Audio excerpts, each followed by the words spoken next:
Goedemiddag Oelessen en Oelessinnen. Goedemiddag goed Venlose vastelovensvierders. En hopelijk ook van Wiet, Boete was ganzen. Normaal trek je achter mij, net voor de kerk neven, trekt de grote Tegeltse optocht door de Tegeltse stroten op vastelovensmaandag. Helaas dit jaar door alle coronaperikelen mag dat niet, kan dat niet. Maar dan hebben we op het oog een prachtige miniatuuroptocht. Direct komen er 54 miniatuurversies voorbij. Je zult versteld staan van de creativiteit van de mensen die daarmee hebben gedaan. Ik wens je er heel veel kijkplezier bij. Het commentaar zal komen van Sander Matthijssen samen met de heer Theo Hamakers. Heel veel kijkplezier namens de Oeles. We beginnen met nummer 1. Sander kent zich nog herinneren als klein kind ging ze langs de kant van de route en dan ging ze kijken, want het was op één ding waar ze aan het wachten. De politiewagen die weer opreed, want dan kwam de optocht. Absoluut. Dat is het een mooi moment om de politie weer eens een keer te zien. Als die sirene door de straat ging, dus weiland. En natuurlijk altijd een wagen vol met confetti, dat zie je heen. Het is ook de prinsenmuts boven op de wagen. De vrijwillige politie heeft deze wagen gebouwd. Zelfs heel lopen we voorop en dat schutten we zeer weer voorop. En hier zien we de schutterie. Die scheppen al 510 jaar op Sint-Antonius. Anno 1511, toen waren we nog niet geboren tegen. Nee, zeker niet. Maar de schutterie was toen al volop bezig om Tegelen te bewaken dat alles veilig bleef. En ze hebben een prachtig eigen schutterieterrein nagemaakt. En dat in 3 dagen tijd, Sander. Ja, want ik begreep dat ze dat 28 januari hebben ze dat kerken opgehaald. En ze moesten dat 30 januari alweer inleveren. Groot. Nummer 3 is dat. En Willem-Alexander komt voorbij.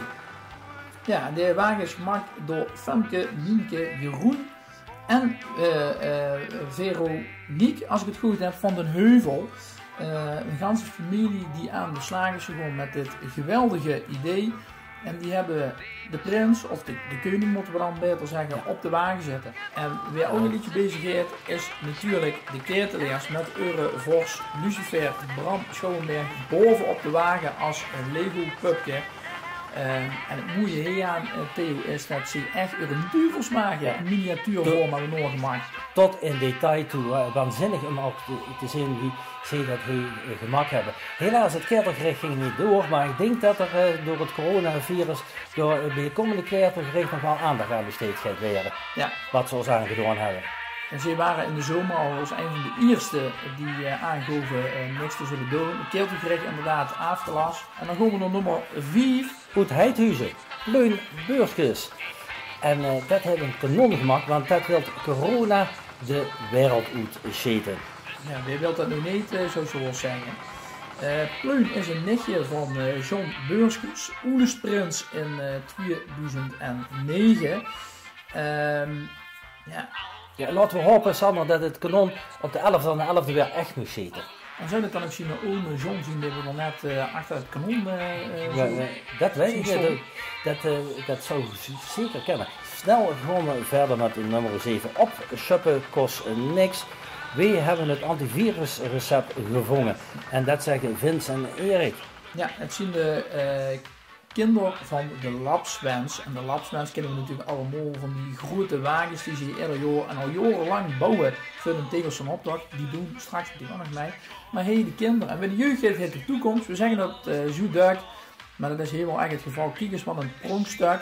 Dat komt weer iets wat ermee te maken heeft. Ook weer zo'n recept op Shoppen kost niks. Leidenstein Klabbers hebben dat gemaakt. En dan een beetje Rutte Drees staat erbij. Het Hangsttheater. Verbeeld door een clown.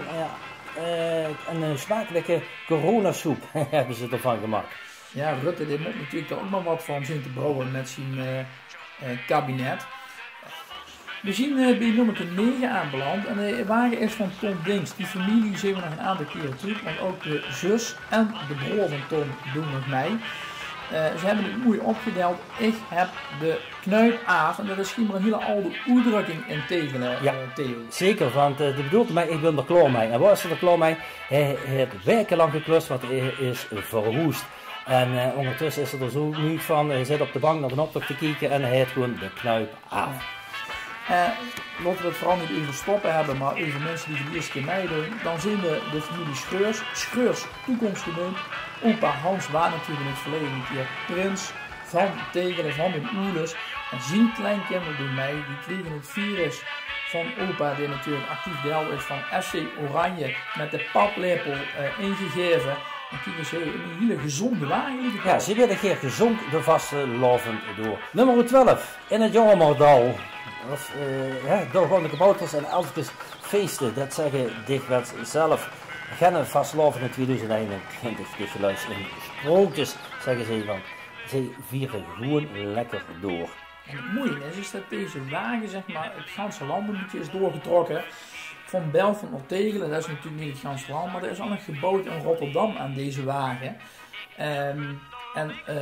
Terwijl wij naar die wagen kijken, huren we het prachtige nummer in het Jongemerdal. Gezongen door Wiel Vestjes, een echte vaste lovenstum.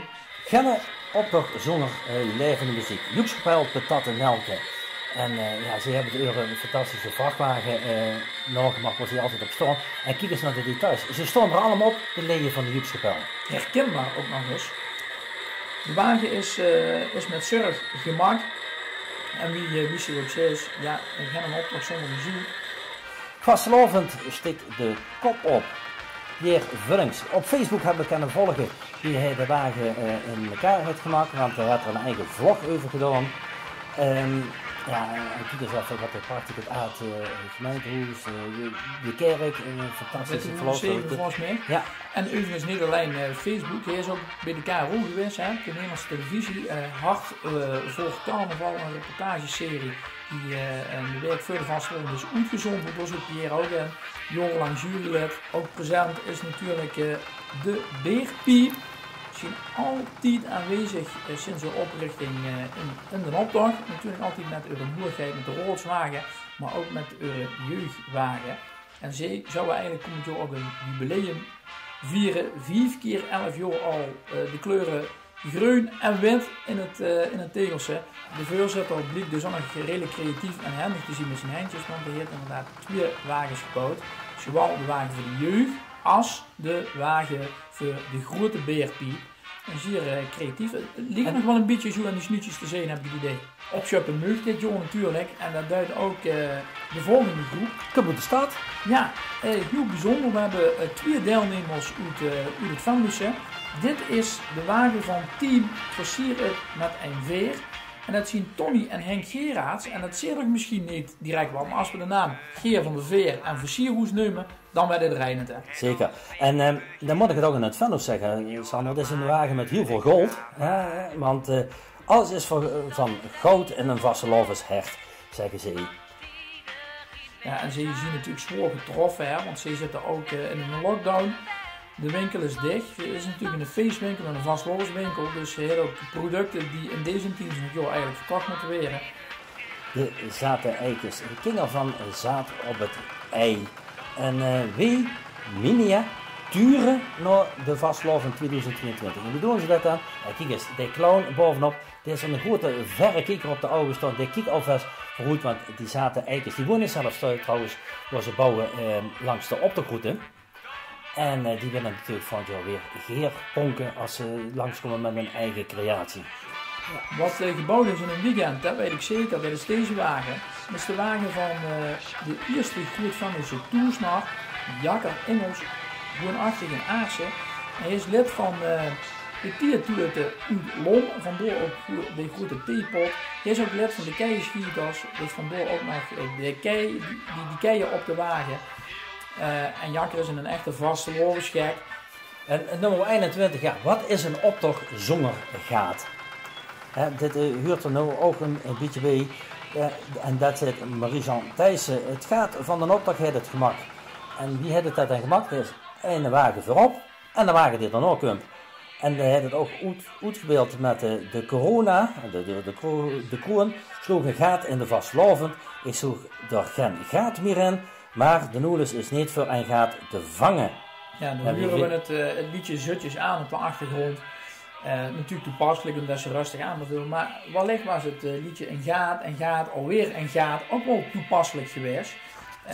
We gaan van het gaat om nummer 22, de Neetnekken. Zij hebben jubileum en zouden dus eigenlijk dit jaar de befaamde tegel voor de jubileumdeelname krijgen op het podium bij de prijsuitreiking. Dat gaat nog niet gebeuren, dat moet je wachten tot volgend jaar. Zij beelden eigenlijk de creaties uit van de afgelopen 2 keer 11 jaar. Ja, en ze hebben eigenlijk een soort promotie gemaakt, vinden ze. Want voor de eerste keer doen ze mee met een wagen. Een grote wagen in de tegels en optocht. Dan Jos Verbon. Volgens mij ook betrokken is bij deze miniatuuroptocht. Ik heb hem een paar jaar geleden even kort gesproken. Duidt ook mij als zeg maar een soort vaatsen, maar dan met een wagen. Ik ken alle molentegelen in 2021. En heel witzig blikken. Ja, dit jaar laat ik niet blikken. Niet? Ja, eigenlijk wel. Eigenlijk nee, maar dat is het leuke van Jos en wie je daar dan mee omgaat. Hij laat zich niet live blikken daar maar in een optocht. Maar via deze miniatuuroptocht. Eigenlijk laten de blikken zich blikken. Ja, en dus is ook wat Jos zijn lievelingsgerecht is op de boterhammen, of niet? Goed misschien, hè? Ja, want het zijn allemaal putjes die je daarin verwerkt hebt. En ja, wat is een optocht zonder harmonie? De harmonie huurt er gewoon van alles herbij. Dus ook deze keer is harmonie sempre avanti weer van de partie. Ja, en toch kniepen ze er een jaar tussenuit. Maar dat bedoelen ze natuurlijk met het live spelen op straat. En Beppie, die zingt erover, want daar komt de harmonie. Of we prachtig alle muzikanten in de goede volgorde nemen gaan, hè, zoals dat huurt. Ik heb al gezien het waskniepers in de kleuren van de Vasteloven een beetje met een fijn mutsje op de kop. Nummer 24. Lego World in Tegelen. Ja, het is gebouwd door de familie Raya, John Raya van de Heenkunde-club. Oud-secretaris nog van onze BCL-stichting in 2016. Woont in het huis van een oude dokter in Tegelen tegen de rand van het centrum aan. En hij heeft zijn kinderen opdracht gegeven om eens even alles dicht op de kop te gaan zetten. We suppen niet op, Tegelen gaat op de kop. Er zijn diverse gebouwen, Tegelen zelfs moderne gebouwen die er pas staan. In de winkel in de tentstijd, je kunt zelfs voorbij. Dit is gewoon weer een fantastische creatie van de Zoezers. Ja, het is trouwens wel een beetje historisch veranderd, want ze blikken ook terug op eerdere deelnames. In 2013 deden ze 3 keer 11 uur mei. Het laatste opdracht was in 2014. En dit is dan zo'n bonte collage uit al die creaties die in die jaren gemaakt hebben. Dus er ook zelfs Zoezersplakkaat voorbij komen. Ja, en de mokken zijn gemaakt door Geert Bongaerts ter ere van uw optochtdeelname in 2013. Ik kan me van een paar jaar geleden ook wel herinneren, die hele tunne opstelling van de Boerenrood. 25 januari 2021 zou het zoiets zijn geweest. Dan hadden ze een jubileum te vieren, namelijk 6 keer 11 jaar. Het gaat helaas niet door, dat is het volgend jaar. Maar dit is nog echt geen echte 3D-pupjes zoals dat tegenwoordig modern is. Nee, echt uit tin en echt in de kleuren van de Boerenrood. Zoals de danskaders te zien, zoals de kapel is en zoals de dames en de heren en natuurlijk het boerenbroedspaar eruit ziet. Fantastisch om dit te zien. En ja, en ook zongen de boeren tegen en eigenlijk moet zeggen op de hei. Ik geloof het gaan vastlovend. Waar staat deze collectie pupjes normaal? Ik zou het even niet weten op dit moment. Kijk, daar komt de huzaar, hebben ze zelfs nog laten genomen. Het zou ik echt hartstikke jammer zien als dit niet het ganse jaar ergens toerbaar is. Misschien gaat dat de volgend jaar wel gebeuren. Is dat een suggestie om dat ergens permanent neer te zetten in het jubileumjaar? Zodat iedereen dat ook gewoon kan bekijken en bewonderen. Nummer 28 is de toesnaal, de tweede toesnaal Frank. We hebben ook net de Boerenrood, daar zit zijn breuken bij Tenno Peulen, die is de boerenvader. Maar nu had Franka ook een rol. En kijk eens wat een grote wagen heeft gebouwd. Waarop zijn de man, een oud beerpietprins, de boom geschreeuwd wordt. Want hij zegt van ja, dit heb ik me eigenlijk aangedaan dat ik 3 dagen na ben geworden. Hij zoekt er net voor een complot. En ze hebben er echt een fantastisch weekend van gemaakt. Helemaal uitgepakt. Het is eigenlijk ook aan deze wagen. Er komt van alles in veel. De klomp. En dat heeft natuurlijk met de Boerenrood te maken. Waar Franka ook is opgegroeid. Wie later, wie zater. We zien nog een foto van de boer. We zien Franka met de markkap. We zien zijn huisje in stijl. Ja, Franka is woord vastelovend tegen. Zeker. En als Franka dat dan is, moet het ook perfect worden. Dat zoek ze ook aan de wagen. Alle details die huurden erbij. Maar het mooie is, Theo, Frankrijk heeft niet één wagen gebouwd. Dat dacht van, haha, maar die regels die kennen we gehad. Ik bouwde gewoon 3, want dit is de tweede wagen. En ja, dat is eigenlijk een beetje de wagen van zijn kinderen, van de blagen, zeg dat. En dan zien we vooral ook wat kinderlijke figuren. Dan zien we ook de eigen kinderen. Kijk, ze zien zo met de scepter in de hand. Die ook 3 dagen lang hebben die kinderen gesmied rond het huis gerend. En dat huurt ook eigenlijk een beetje bij die groep was ook hier, bij die later die zaten. Dat is echt gezinsvastlovend. Ja, ze zeggen ook, we zien het nog een beeld van Slovend, jongens met de paplepel ingegeven. Super chic dat we deze 3 dagen met mama de toesmaal mochten beleven. Wij zijn hier in de wagen met allemaal handgemaakte pupjes. Wij klonen suppen op. En de wagen is gemaakt door Mirjam Killers, David Killers en J.G. Wetsels. En Sander, Mirjam heeft al 50 keer volgens mij met de noedels gemaild over de wagen. Die gewoon, wat meug ik, wat ken ik. Foto's gestuurd van, is dit de bedoeling? Dat zit er zo in. Dat is geweldig om te zien. Echt alle pupjes dus handgemaakt van klei. Als je dat ziet, ook deze creatie weer, dan moet er een inspiratie zien voor de komende jaren. Voor tegelen, misschien wel voor meer dan alleen tegelen, om mee te doen aan de optocht en dit en te leven. En GD heeft dat ook gedaan. Die zocht de oproep in november en heeft meteen besloten om mee te doen. Maar volgens mij een van de eerste die zich heeft aangemeld. En we zien een grote haan, dat is natuurlijk een kwinkslaag, maar veel noemen joopjes die eigenlijk redelijk weinig doen op dit moment. En Esco hebben ze geen optocht en we zien een haan met een krokodil. En achter die krokodil, daar zit nog een verhulp aan vast. Dat heeft te maken met een optreden van GB bij de Oelers bij Sicilia, hè? Ja, en schiet maar met aardig wat pilsjes op. Is hij in een hoesje gewonnen en hij had bij de bingo een opblooskrokodil gewonnen. En die heeft de opgeblazen mij op de fiets een hoes genomen. En nu zien we de wagen van de spaarkaas van Oud-Prins Paul Smeets. 2015 Zwijde Heer de Scepter. De schoenzoon van Weile Wim Beurskens. Die natuurlijk aardig wat klassiekers op zijn naam stond. Maar ook jarenlang een tegels van optocht aan elkaar heeft geprobeerd. En we zien hier eigenlijk het soort tuinhoes.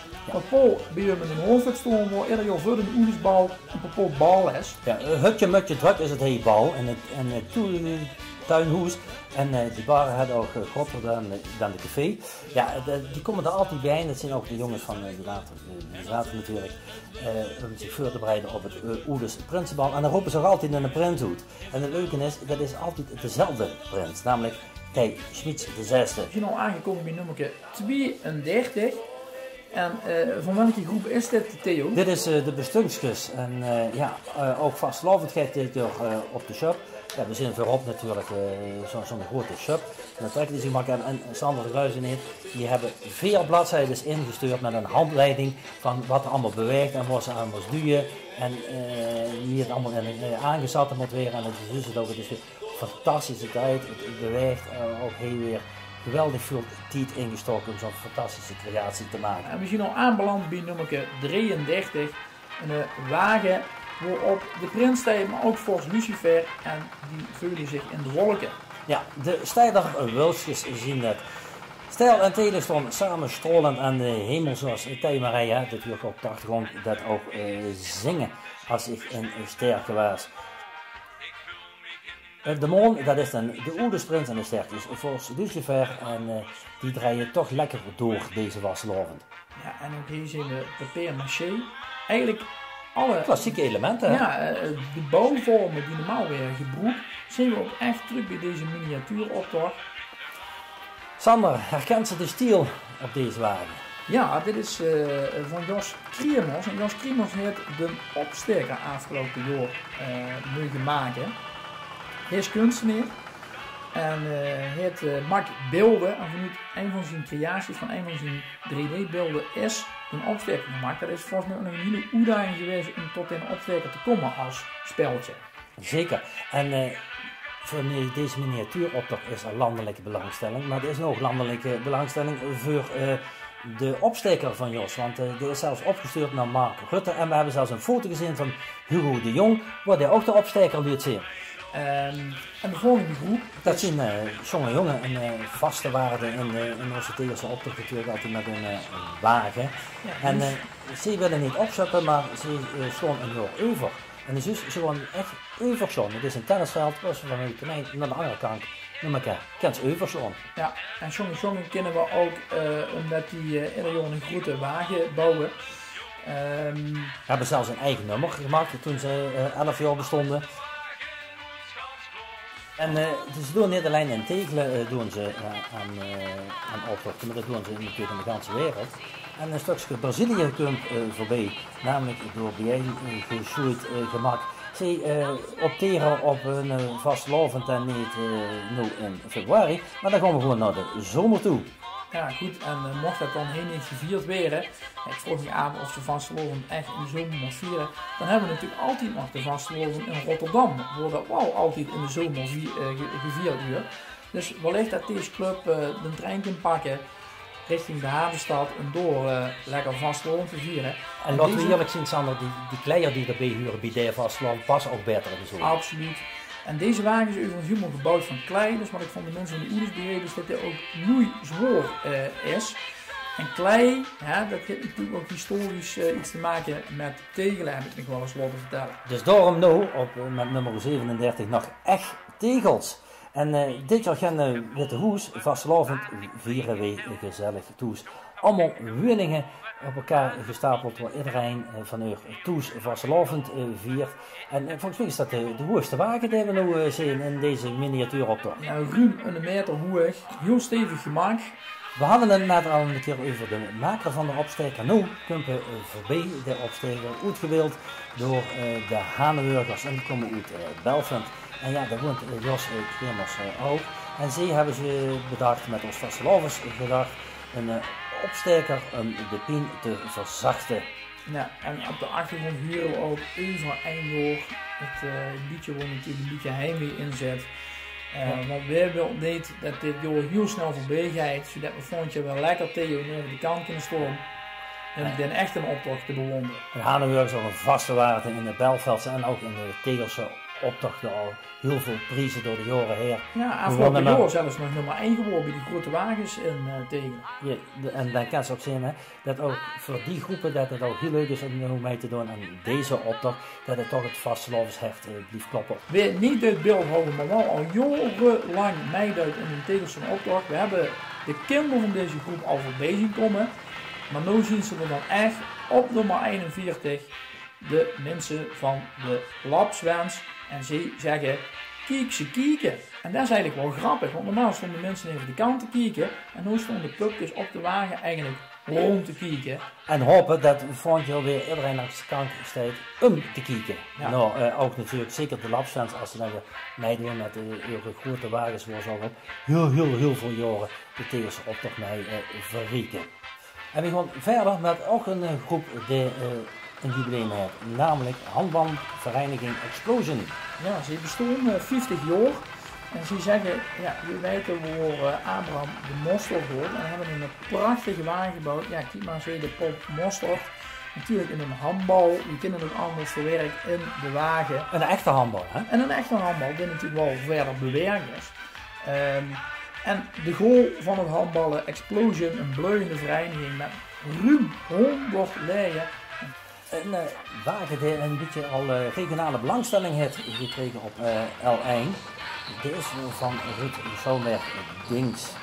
Ja, en dat is dan weer de zus van Paul en Tom die we al eerder hebben gezien. En Ruud had een prachtige wagen gebouwd, maar zijn man vond het blijkbaar niet leuk genoeg, waardoor met de kerstmis zag we gewoon een uitgebreid torken, we gewoon een nieuwe wagen bouwen. Juist, de eerste gedachte was oeh is met allemaal oelen, maar het zijn PC-rollen geworden, want die PC-rollen die hebben een halfvol gespeeld in de coronatijd en dan is er ook de Oscar voor de wc-papier bedacht, want eigenlijk in deze tijd zou ook de Oscars uitgereikt worden. En de volgende hoedspel uit het Tegelen Sokkerpeek, 4 keer 11 jaar zien ze al. Ja, een vaste waarde in Tegelen en ik vind het ook een prachtige naam, Sokkerpeek. Maar wat is Sokkerpeek ook weer Tegelen? Ja, eigenlijk is het een soort drankje wat gemaakt wordt van drop, dat is in een dropstaaf, in de Sokkerpeek. Duizen in een flesje en dan ga je ze flink sjoegelen en dan moet je schoentje trekken. Schoentje trekken. Ja. Nou, dat kunnen de hier van Sokkerpeek allemaal toes op de bank doen. Want we zien het, de instrumenten op de wagen, maar ze zien er zelf niet bij. Ja, ook in het nieuws de afgelopen maanden is natuurlijk de oude sigarenfabriek van Vosse Bruijers, waarvan bekend is geworden dat het eindelijk is opgeknapt weer. Weer een hartstikke mooie appartementen en huurlingen. Het blijft behalve voor de toekomst van Tegelen. Maar we zien hier ook die grote schoorsteen opvallen. Dat is ook heel weer een historische wagen. Gemaakt door de toesblievers, dat zijn René, Frans, Gert en Is. Ja, het ziet er toch geweldig goed. De show van Knoe Herfkes en van Wienerbergen, die moeten allebei opgeknapt worden. De ene show, daar zien we nog wel eens als we van Tegelen en de Vendegon stonden. Wat ook een historie in Tegelen is natuurlijk de Gies. Ja. Al 74 jaar lang. Ja, en Sander, ik woon nog een 30, 40 meter van de Gies af. En Bart en Erik die hebben dat opgepakt en tegen de ruiken al 74 jaar niet zo lekker. Komt het door de Gies of ligt het aan de bekker? Maar we liggen een bekker neven de Gies. En ja, ik moet zeggen, dit is af en toe verwarrend wat ik ruik doe. Okay. Soms dingen is dat de Gies of is dat de bekker. Soms is het wat minder en een andere keer is het geen lekker. En deze wagen is nu in een klein, maar die is heel goed gepakt geworden. Dit is namelijk van het Holtstruitje. Opschuppen kost niks en dat dachten ze dat ook. En ze kwamen met 2 grote vrachtwagens aan om deze wagen af te leveren. Ja, dat is vastelovend. De vasteloon hangt van creativiteit en van gekkigheid aan eind. En wie mooi is het dat mensen toch ook in deze tijd dat blijven doen. Blijven nadenken van wie kunnen we mensen verrassen, wie kunnen we een lach op het gezicht over. En het Holtstruitje duidt dat. Niet alleen met het brengen van de wagen, maar ook met deze creatie. Ja, ze haaien bergen geld over, want er is dit jaar niet zoveel te bouwen en ook niet veel uit te geven met de vastelovend. Als het dan zoiets is, dan maken we er ook weer goed feest van. De Godse carnaval staat van de Tegerse opdracht hebben ze gemaakt erbij. Een stuk taart opzetten kost niks. Ja, en volgens mij hadden we het net even die kroegen zien dicht en ze houden geld over. Dan zien we de bakkers, die doen volgens mij goede zaken, want mensen trakteren zich toes. Wel lekker op taart en fly. Omdat ze toch binnen die huiskamer, binnen de eigen molen, willen ze toch een beetje feest vieren. Bij wat zit er in tegen nu toe zo te kijken naar de optocht? Ja. Vorig jaar 14 voor de vastelovend heeft ze nu geïnterviewd, Sander. Ja. Florian, Thomas en Ruben, want dat was het Oerlestrie 2020. En ze hebben de scepter één op één nagebouwd. De scepter deed natuurlijk de noerigheid dragen in vasthaaien in die periode. Maar die ligt in het ziekenhuis, de scepter, want die heeft een virus opgelopen. Ja, nou is het een tegenlees zo dat de scepter echt een scepter is die van prins naar prins gaat. En ze zeggen, we kunnen dus de scepter niet overgeven. En daarom doen we nog eindelijk aan mij. Het is in de historie nog niet voorgekomen dat een Oerlesprins 2 jaar in een optocht kost trekken. Wat dat betreft is Tegelen goed in het nieuws geweest. Een Oerleskin blij zien. Dat ze toch hebben besloten om wat dingen op te pakken. En dat heeft ook geresulteerd in deze prachtige optocht. En een optocht in Tegelen altijd afgesloten met een aantal vaste wagens.